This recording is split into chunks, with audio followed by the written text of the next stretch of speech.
강혜신의 오늘의 미국.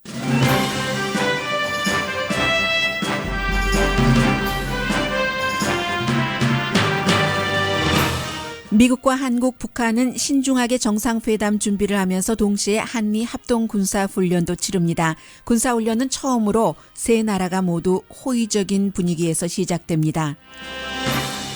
북한에 유일하게 남아있는 미국인은 선교사 그룹이라고 월스트리트저널이 심층 보도했습니다.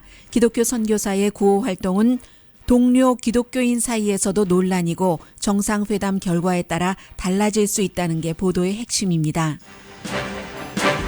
트럼프 대통령이 FBI와 법무부에 트럼프 대통령을 몰아내려는 세력이 있다는 음모론 주장으로 유명한 변호사를 자신의 법률팀에 합류시켰습니다. 그 역시 팍스TV 단골 손님입니다.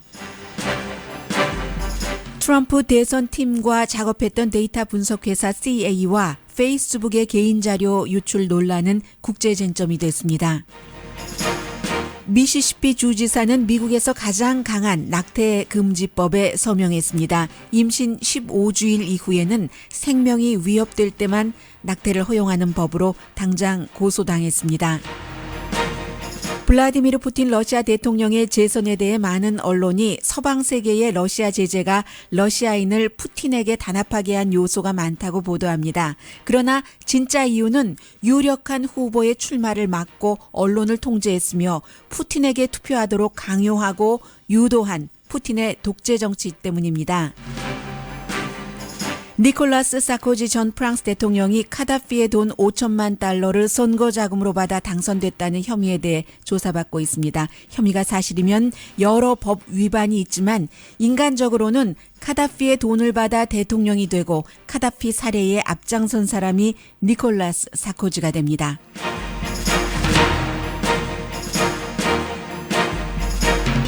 여러분 안녕하십니까? 오늘의 미국 강혜신입니다. 미국에서도 빅뉴스가 많고 또 이제 한국, 북한, 미국과 관련된 이 정상회담 또 한미합동 군사훈련 너무나 그 세계가 지금 주목하고 있는 내용이죠. 그래서 이제 핀란드 헬싱키에서 한국 대표 또 북한 대표 만났는데 여기에 그 미국 정부를 대표하지는 않았지만 미국에서는 그 전에 그 주한 대사를 했던 캐틀린 스티븐슨이 참여를 한 것을 굉장히 중요하게 보고 있습니다. 북한도 뭐 미국 정부 관계자와는 지금 뭐 얘기하지 않았다라고 얘기를 하고 있고 말씀드린 것처럼 미국 정부 대표도 아니지만 미국인이 그 포함됐다는 것 더군다나 그 미국인이 주한 그 대사를 했었다는 것이 뭔가 지금 계속 그 정상회담들을 준비를 하는 거죠. 그리고 이제 오늘 미국의 모든 언론들이 전부 한국과 마찬가지로 한미합동 군사훈련이 4월 1일에 시작된다는 것을 보도하는데 워싱턴 포스트의 그 표현이요. 내용은 뭐 다 똑같습니다. 그런데 처음으로 한국, 미국, 북한이 호의적으로 이 군사훈련을 시작하게 됐다는 것이고 뭐 여러분들 뭐 다 잘 알고 계시는 내용이죠. 미군이 23,000명, 한국군이 이제 30만 명 정도가 참가를 하는데 규모가 지난해와 규모 자체는 비슷합니다. 그래서 이제 그 독수리 앤 키 리졸브인데 독수리 훈련은 당연히 뭐 정말 그 실전에 비슷한 그런 것이고 키 리졸브는 상당 부분이 이제 그 컴퓨터로 하는 가상 전쟁 게임이라고 할까요? 그렇지만 이제 그 독수리 게임은 뭐 지상군, 공군, 해군 또 뭐죠? 특수군, 육군 다 그 동원되는 물론 공격한다는 게 아니라 방어 중심의 그 훈련이라는 거죠. 과거에는 언제 그 훈련을 할 것이고 그리고 이제 미국 항공모함을 포함해서 뭐 여러 가지 어느 정도의 규모냐 이런 것이 발표가 안 됐는데 이번에는 그래도 4월 1일이라고 뭐 빨리 뭐 발표했고요. 빨리 발표한 건 아니네요. 과거도 이 정도면 발표하지 않았나요? 아무튼 결론은 이런 거죠. 그 날짜 자체가 문재인 대통령이 김정은 위원장을 만나기 전에 끝낸다는 거죠. 그 이후에 이제 트럼프 대통령과 또 김정은 위원장이 만나니까요. 그런데 오늘 그 월스트리트저널이 아주 길게 일면에 북한에 남아있는 마지막 미국인은 기독교 선교사들이다 하고 보도를 했는데 월스트리트저널은 원래 그 북한에 대해서 원조해 주는 것을 좋아하지도 않고 구태여 따지자면 북한을 그 공격을 한다던가 선제 공격 어떤 형태로 됐더니요. 그리고 북한의 정권 교체 같은 것을 오히려 그 원하는 측이죠. 무조건 대화하고 또 뭐 무조건은 아닙니다만 뭐 결과를 낼 만한 그런 그 대화 외교로 문제를 풀고 또 북한에 대한 인도적인 그 지원을 뭐 전폭적으로 지지하는 신문은 아닙니다. 그래서 이제 이 내용에 보면 아주 긴 내용인데요. 이 실제로 그 기독교인들 자체도 왜 북한을 도와야지 되는가 이런 그 논쟁도 하고 의심도 품고 그럼에도 불구하고 여러 그 재단에서 기독교인들이 아직도 지금 전보다는 까다로워요. 북한에서 구호 활동하기가. 그럼에도 불구하고 유일한 그런 그 북한 사람들을 돕는 그룹이다라고 보도를 하고 있는데 그 내용에 많은 것들이 담겨져 있습니다. 일단 그 정리를 해드리겠습니다. 사진을 보니까요. 사진에 그 food for 그 real life에서 글쎄요. 영생을 위한 음식 푸드 이렇게 할까요? 캔에 칠면조 고기가 들어있는 겁니다. 그래서 이제 그 어떤 그 재단의 이름도 써 있고요. 당연히 뭐 음식, 약 이렇게 북한 사람들 못 먹고 아프니까 도와주겠다고 가서 일을 하는데 지난 가을에 이 크리스 라이스라는 이분이 57살이신데 이분이 북한에 들어갈 때 본인이 그 노스캐롤라이나인가요? 네. 그 같은 그 교우들도 자신을 그 여러 가지 그 친한 교우들도 아니 북한 정권이 핵무기를 개발할 정도가 되면은 왜 북한 국민들을 스스로 먹여 살릴 수 없는가? 왜 당신이 가야지 돼? 53톤의 그 칠면조 고기와 콩 같은 것을 가지고 가서 고아원에 가서 아이들에게 나눠주고 하는 그런 일들을 하는 사람이 크리스 라이스십니다. 친구들이 그렇게 얘기를 했다는 거예요. 그럼에도 불구하고 갔죠. 가서 이제 짝 그 북한에 가서 여러 가지 그 일을 할 때 베이징에서 평양에 딱 내렸을 때 의약품을 가지고 내렸을 때 그때가 도널드 트럼프 미국 대통령이 한국에 도착했었던 날이랍니다. 그래서 한국의 국회에서 굉장히 강한 그 제재 북한에 대해서 그런 것을 얘기했잖아요. 불과 몇 개월 사이인데 그렇게 하고는 지금은 이제 그 김정은 위원장을 만나서 뭐 문제를 외교적으로 말로 풀어보겠다는 얘기인데 그리고 그때가 역시 그 유엔 주재 그 미국 대사 니키 헤일리가 핵무기를 개발하기 위해서 국민을 굶어 죽이는 그 북한 정권에 대해서 강하게 비난했었던 때라고 얘기를 합니다. 국제적인 압력이 아주 그 미국이 주도해서 대단했었죠. 그 결과 유일하게 종교 그룹만이 북한에서 굶는 사람에게 밥을 주고 아픈 사람에게 약을 주고 할 수 있었던 건데 유엔의 북한에 대한 지원도 2001년에 비해서 지금 10분의 1 정도밖에 안 된답니다. 3,900만 달러로 줄어들었는데 미국의 기독교 그룹이요. 1년에 북한에 지원하는 돈이 약 1,000만 달러, 뭐 돈으로 지원하는 것은 아니지만요. 대부분 그 정도가 된답니다. 그런데 이제 국제적인 제재가 있고 또 9월 30일이었었죠. 10월 1일부터 시행됐던가요. 미국인 오토 원비어 학생 때문에 방문을 금지하고 나서 굉장히 이제 그 힘들어지는 겁니다. 구호 활동을 북한에서 하기가. 그래서 북한에서 나오신 분들도 한인 가운데서도 많이 계시잖아요. 교회에 가면은.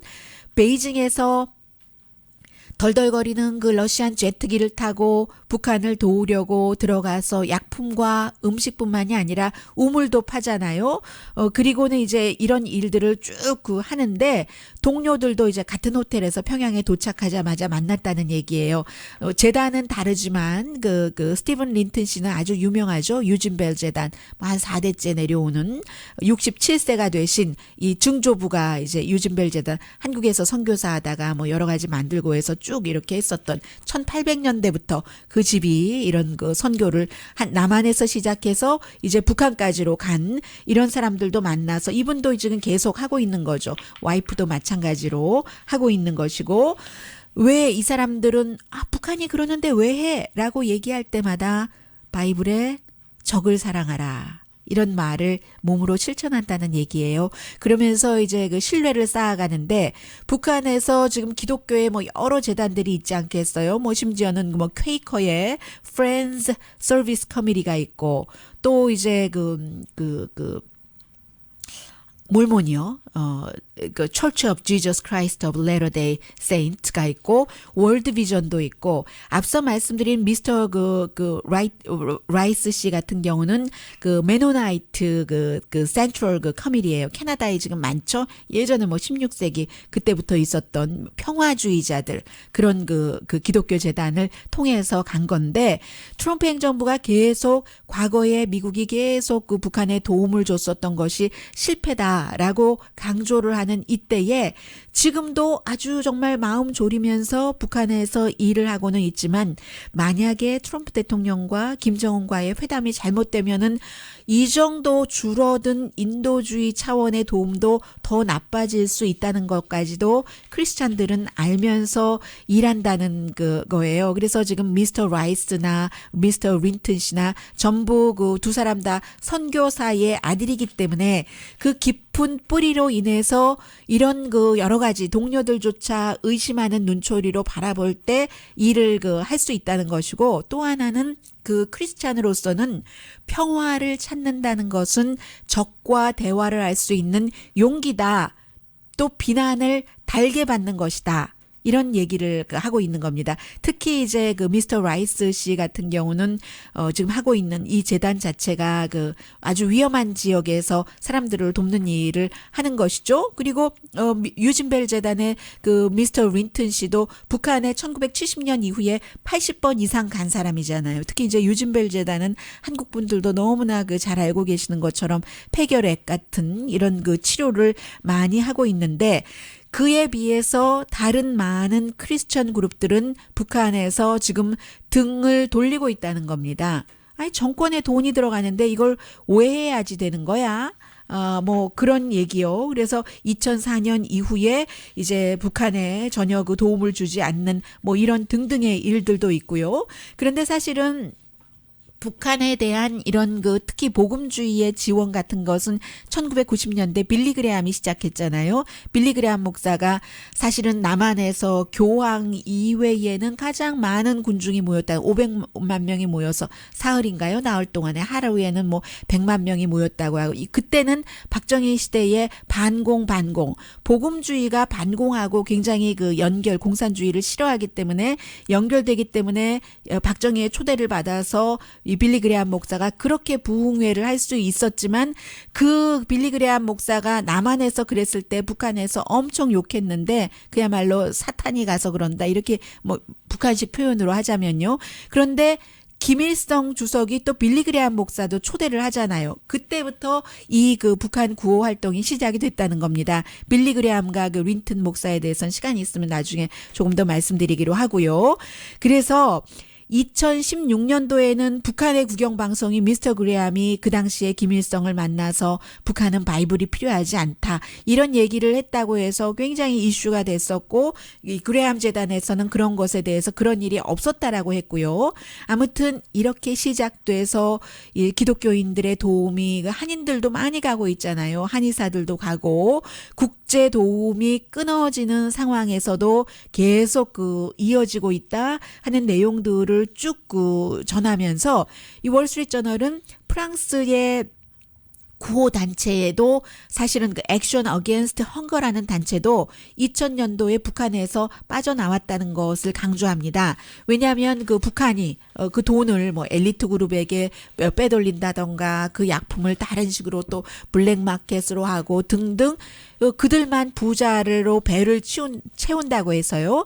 그리고 국경 없는 의사회도 투명하지 않다 도와주는 것이 해서 98년도에 빠져나왔다는 얘기도 하고 있고 2월 달에는 글로벌 펀드 to fight AIDS, 결핵, 말라리아 이런 그 빌 게이츠와 코피 아난이 공동으로 만들었던 재단도 결국은 투명성이 없다는 일로 올해 2월입니다. 북한에서 빠져나왔다는. 그래서 많은 사람들은 너무나 비인도적이다, 이상하다, 뭐 이게 무슨 결정이지 하고 뭐 의심의 눈초리로 보기도 하고요. 그런데 지금 북한 사람들은 한 40% 정도가 영양실조이고 유니세프가 발표하는 것을 보면은 도움이 줄어들면 6만 명의 어린이가 숨질 수도 있다고 하는데 미국인이 그동안 여행 가서 달러도 쓰고 해서 여러 가지로 그 도움이 됐었는데 인도주의적인 차원의 도움도 이제는 케이스 바이 케이스로 국무부에서 어렵게 지금 서류 심사를 하고 있잖아요. 그래서 크리스찬들도 개인적으로도 어떤 그 위협도 느끼고 국가도 별로 좋아하지 않으니까 그럼에도 불구하고 유일하게 그 남아있다는 것을 얘기를 하고 있습니다.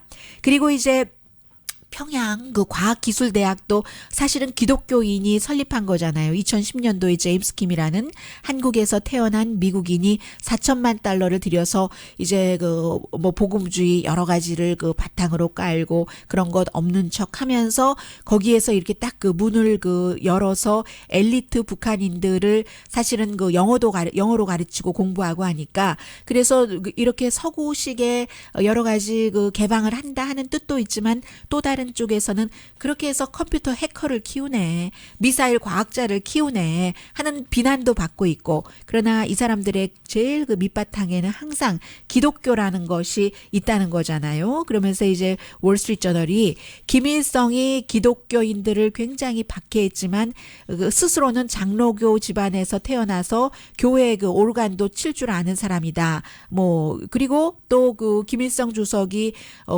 외부에 눈을 가리기 위해서 이제 세계의 교회를 만들었잖아요. 봉수교회를 포함해서 그런저런 얘기를 하면서 쭉 이제 얼마나 이 북한에서 기독교인으로서 구호 활동하기가 어려운가 하는 것을 얘기를 하고 스티븐 린튼 씨 같은 경우는 와이프도 크리스찬 프렌즈 오브 코리아라는 비영리 재단을 만들어서 95년 이후에 지금까지 9천만 달러 정도를 북한에 지원을 했었다는 것. 지난해 10월 달에는 북한이 뭐 얼마나 넓어요? 넓지도 않잖아요. 3,000마일 되는 그 거리를 쭉 13명 팀과 다니면서 우물도 파고 간염 환자에게 약도 먹이고 그런데 우물은 판다고만 되는 게 아니라 관리가 필요한데 그게 좀 제대로 되지 않고 지난 가을에 이제 그 미국이 여러 가지 제재를 했음에도 불구하고 캘리포니아주에서 이제 지압사를 했었던 스티븐 윤이라는 사람에게 인도적인 차원의 그런 그 제재에서 해제를 해줘서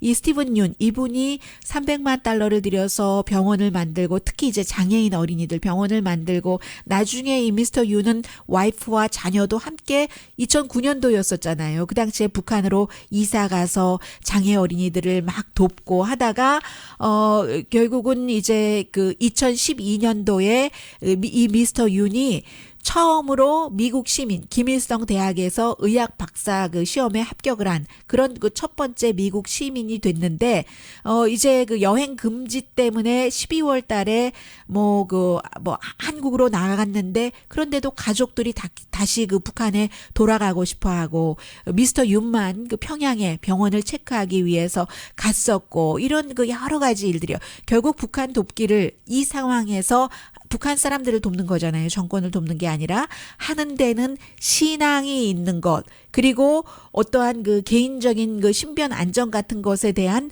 두려움도 있으면서도 가야지 된다는 그런 것들을 이제 쭉 그 얘기를 하고 있는데 그리고 투명하게 돕는 것이 제대로 그 도와줄 사람들에게 물품이나 약품이 가는가 하는 것을 제대로 베리파이하기도 힘들다고 얘기해요. 항상 북한에서 안내원들이 따라다니고 있기 때문에 그러나 어쨌든 그럼에도 불구하고 유일하게 기독교인들만 이런 일들을 하고 있다고 하면서 제일 처음에 기사에 소개를 했었던 미스터 라이스 씨에게 다시 그 돌아가고 있습니다.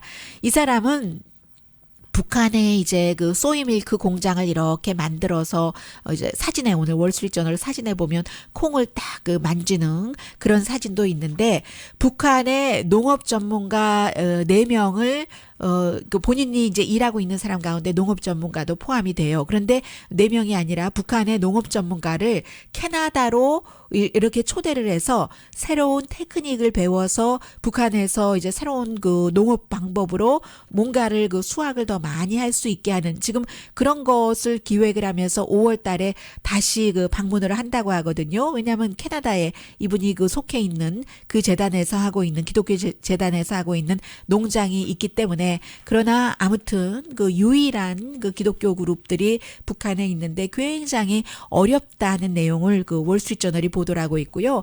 여러 장의 사진이 실렸는데 저는 그 가운데서 북한의 그 고아원에서 잘 먹어서 아이들이 아주 그 영양이 좋아 보입니다. 그러나 아주 행복해 보이는 밝은 웃음은 없고요. 여러 명의 아이들 그 사진, 스냅 사진 찍은 것인데 이렇게 음식을 보니까 밥이 있었어요. 분명히. 밥이 있었는데 그 밥 옆에는 그 미국식의 그 샐러드가 있는 겁니다. 그러니까 결국 이게 그 서구식의 뭐 자유주의라든가 뭐 창조적인 그 어떠한 것을 주입시킨다. 요이 땅하고 주입시키는 거, 요이 땅 하면 안 되나요? 주입시키는 것이 아니라 그런 식으로 자연스럽게 좋은 목적으로 밥과 동양적인 한국적인 밥과 미국적인 샐러드가 같이 이 가지금 그 순진한 아이들의 입으로 들어감으로 인해서 어떠한 그 아이들의 마음속에 영양에서부터 몸속에 그 피지컬한 영양이 머릿속에 그 브레인의 영양으로 들어가서 굉장히 그 자유로운 것을 사상으로 돼서 북한이 자연스럽게 북한 사람들에 의해서 더 좋은 방향으로 바뀔 수 있는 것, 이런 것들도 지금 굉장히 위험을 감수하면서 불편을 감수하면서 하시는 그 크리스찬들의 복음 전파라고도 간접적인 느껴지네요. 사진에서.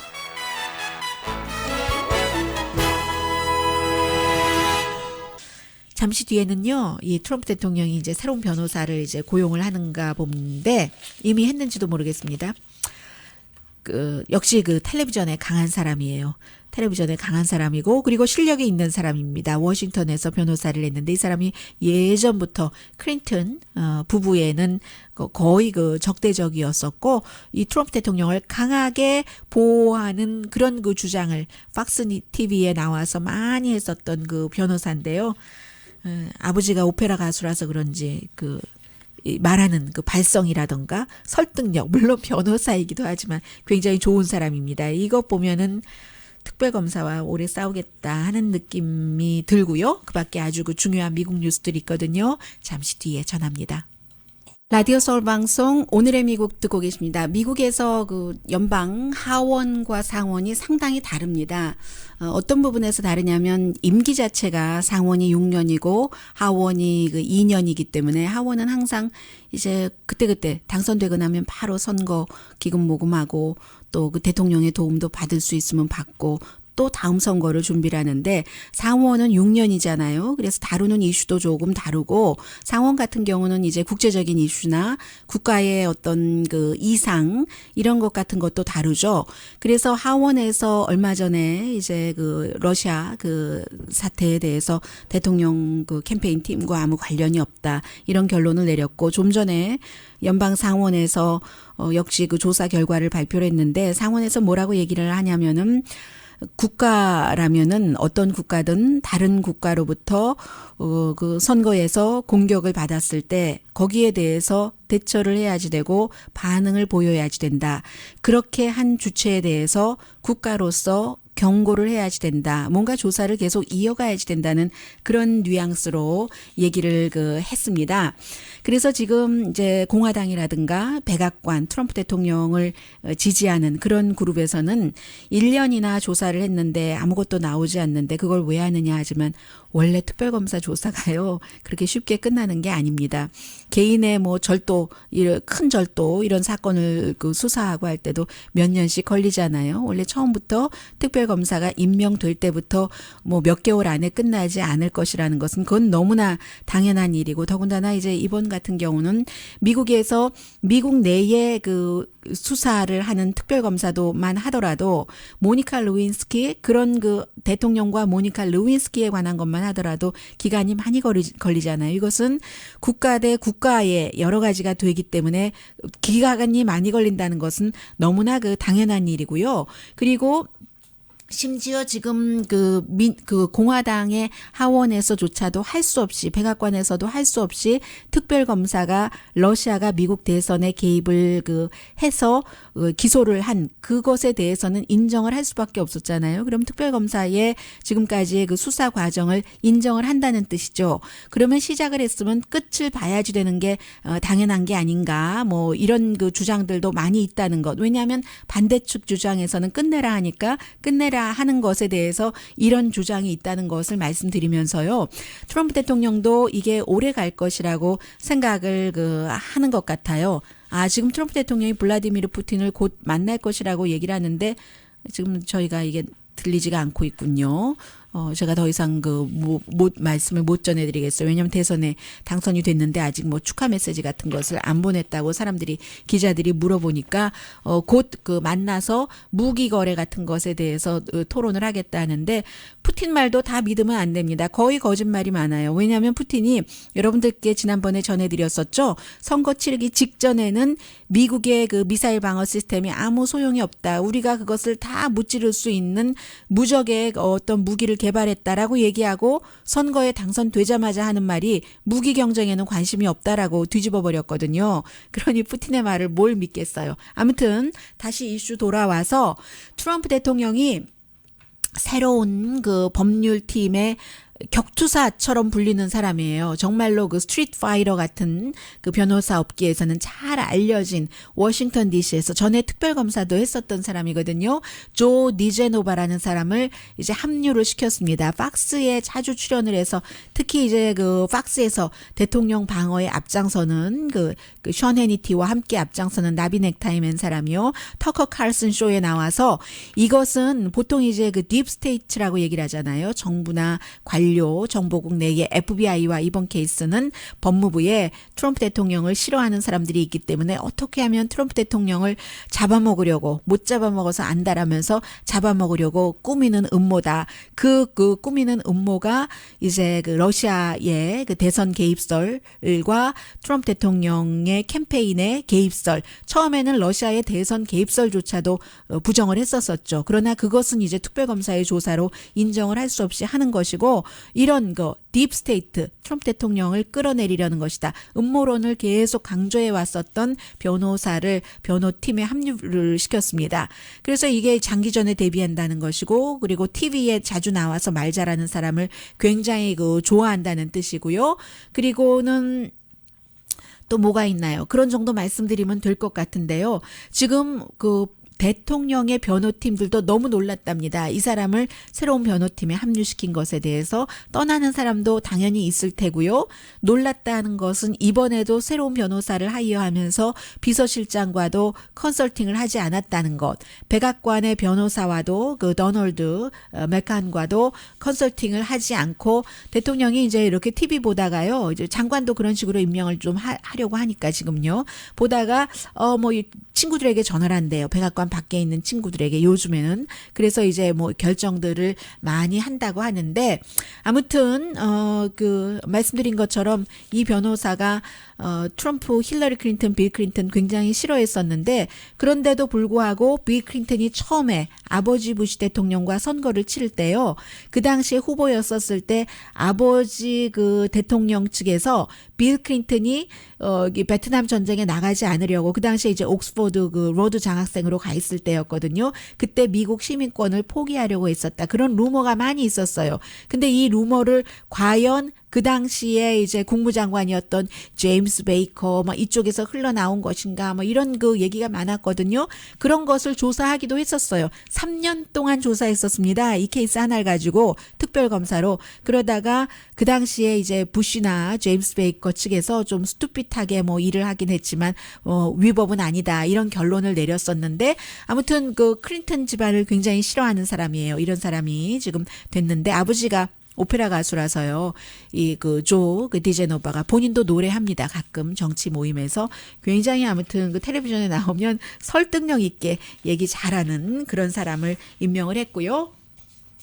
또 하나 간단히 말씀드리자면은 이 내용 너무 복잡한데 간단히만 말씀을 드리겠습니다.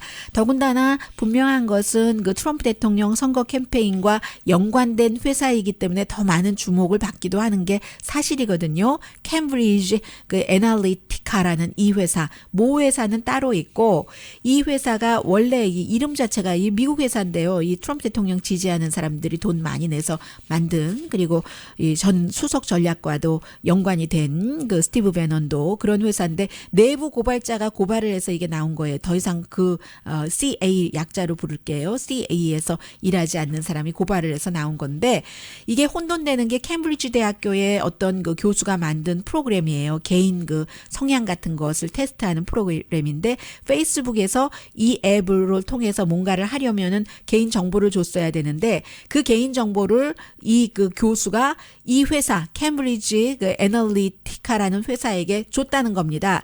페이스북은 나중에 그 사실을 알고 그 이용하지 못하게 하고 이 회사에서도 이용하지 않았다고 하는데 이용했다는 거예요. 이 트럼프 캠프에서 이용을 해서 뭐 뭔가 그러니까는 페이스북 측으로는 개인 정보를 그냥 마구 그 흘렸다는 얘기고 페이스북은 아니라고는 하지만 다 아니라고 하죠. 무슨 일들이 일어날 때 CA 측에서도 아니라고 하고 근데 전혀 근거가 없는 것이 아니기 때문에 일부 미국의 어떤 주에서도 이미 이 CA 회사에 대해서 조사를 했고 영국에서는 이 그 정부 차원에서 이것을 조사를 해서 앞으로 이제 계속 이 문제는 그 드러날 것이고요. 그리고 CA 이 회사의 몰래 카메라를 가지고 영국의 채널 4인가 그 텔레비전에서 취재를 했더니 이런 그 페이스북의 자료만을 활용한 것이 아니라 어떤 정치인들 그 정치 데이터 수집하는 회사니까요.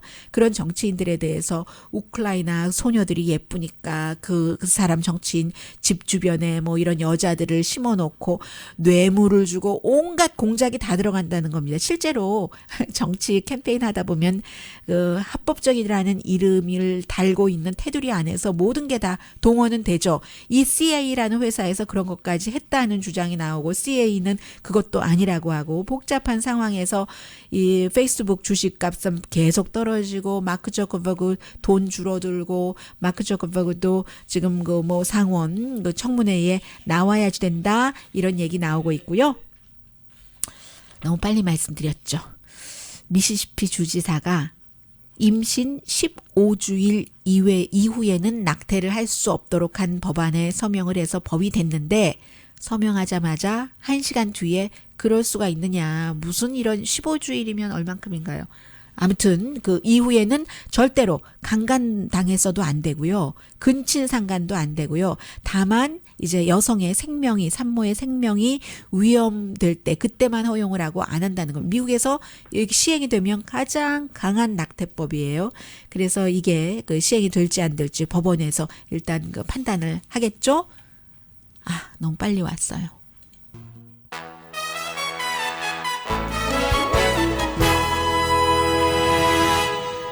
라디오 서울 방송 오늘의 미국 듣고 계십니다.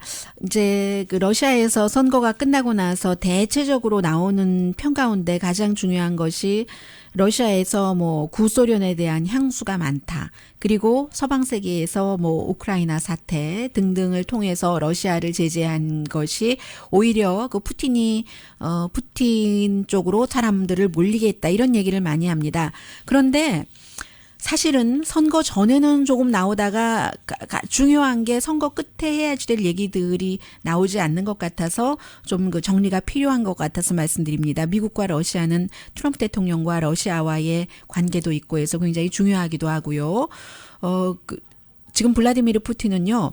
총리한 것까지 합쳐서 그 18년을 일을 했고 지금 임기가 6년이니까 24년을 하게 됩니다.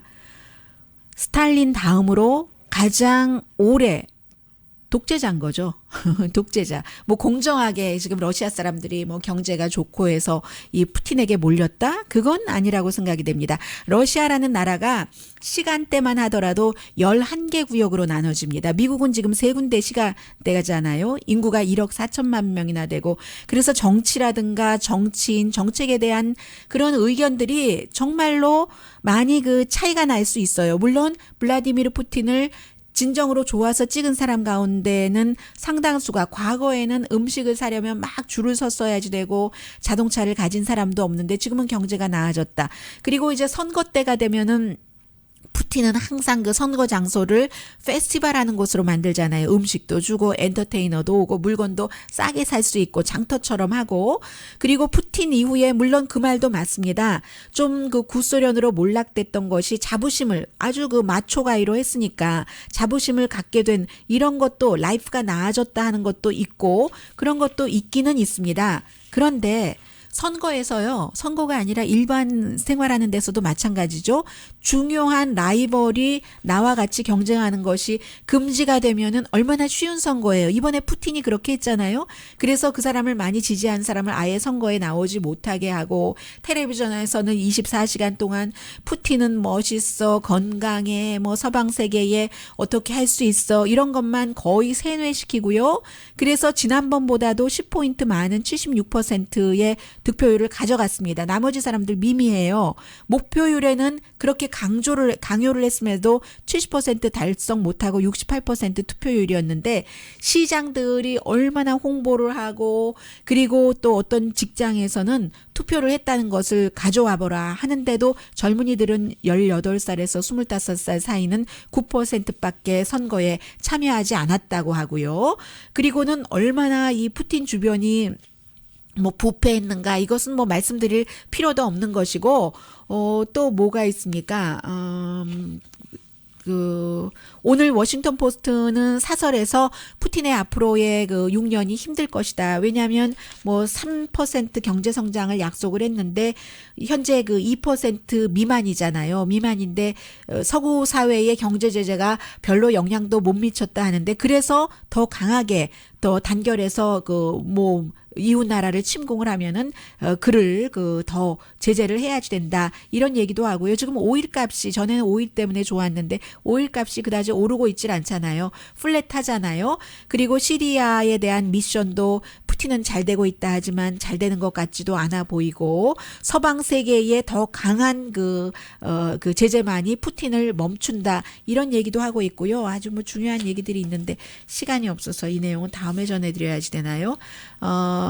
몇 가지 예상을 하는 사람들도 있는데 푸틴이 본인이 이제 나이가 들면서 나의 정권이 영원하지 않을 것이다 하는 것을 이제 강조를 하겠죠.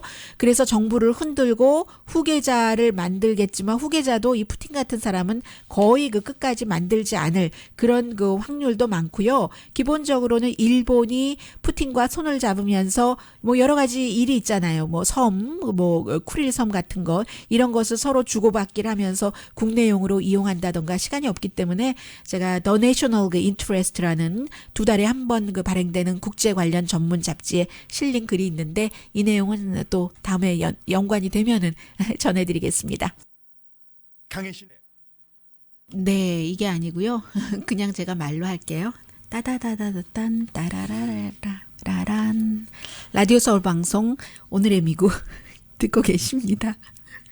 그냥 아주 아무렇지도 않은 척하고 하려고 하니까 또 웃음이 나오네요. 니콜라 사코지가 프랑스 대통령으로 당선됐었을 때 사람들이 프랑스가 저렇게 가벼운가? 이렇게 생각하셨던 분들이 계십니다.